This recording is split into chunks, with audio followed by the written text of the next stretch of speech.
ஹாய்ங்க, எல்லோருக்கும் வணக்கம். இந்த வீடியோவில் என்ன ஷேர் பண்ண போகிறேன்னா, எங்கள் வீட்டில் வியாழக்கிழமை லஞ்ச் என்ன, சிம்பிளான லஞ்ச் என்னான்னு தான் உங்கள் கூட நான் ஷேர் பண்ண போகிறேன். வாங்க பார்க்கலாம்.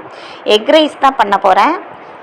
ஃபஸ்ட்டு எண்ணெயை ஊற்றிக்கிட்டேங்க, தேவையான அளவு எண்ணெயை ஊற்றிட்டு கிராம்பு 2, பட்டை, சோம்பு எடுத்துக்கிட்டேன். அதை போட்டு பொரிஞ்சதுக்கப்புறம் வெங்காயம், கருவேப்பில்லை, பச்சை மிளகாய் எடுத்துக்கிட்டேங்க. பெரிய வெங்காயம் இல்லை, அதனால் சின்ன வெங்காயம் சேர்த்துக்கிட்டேன்.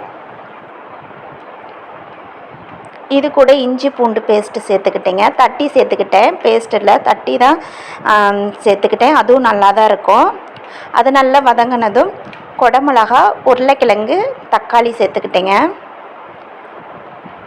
உருளைக்கிழங்கு அந்தளவுக்கு சேர்க்க மாட்டாங்க, எனக்கு இது சேர்க்கணுன்னு தோணுச்சு, அதனால் சேர்த்துக்கிட்டேன். உங்களுக்கு வேண்டாம்னா ஸ்கிப் பண்ணிக்கலாம்.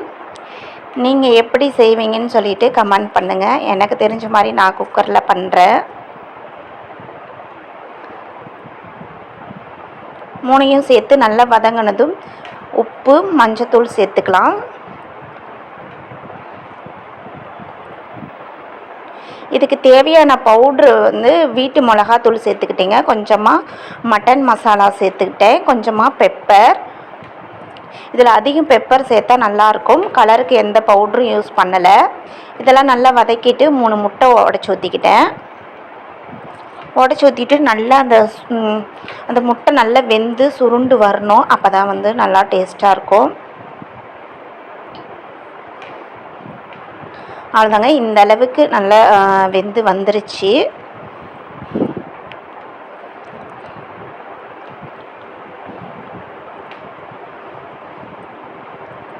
நல்ல சுருண்டு வந்துருச்சுங்க. இதுக்கப்புறம் தேவையான அளவு தண்ணி ஊற்றிக்கலாம்.